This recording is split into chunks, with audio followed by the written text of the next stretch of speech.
Ukweli mchungu ambao wanaume tunapaswa kuambiana kabla ya kifo. 1. Ni ngumu sana kuheshimika ukiwa hauna pesa, na watu wataanza kuheshimu juhudi zako hadi pale utakapoanza kulipia bili zao. 2. Kumwoa mwanamke unempenda ni jambo baya zaidi litakalokugharimu katika maisha yako yote. 3. Tundu pekee utakaloingia peke yako ni kaburi, mengine yote utayachangia na wanaume wengine. Hii ni lazima mwanangu. Namba 4. Mwanamke aliolewa na mwanaume masikini, furaha yake huipata usiku pekee akiwa na mume wake. Namba 5.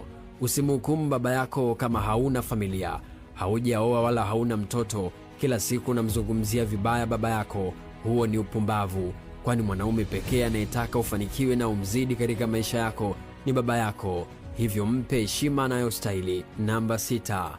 Mwanaume, kumbuka, mambo mabaya watokea watu wenye roho nzuri na mambo mazuri watokea watu wenye roho mbaya. Chaguo ni lako mwanangu. Namba 7. Kamwe, narudia tena, kamwe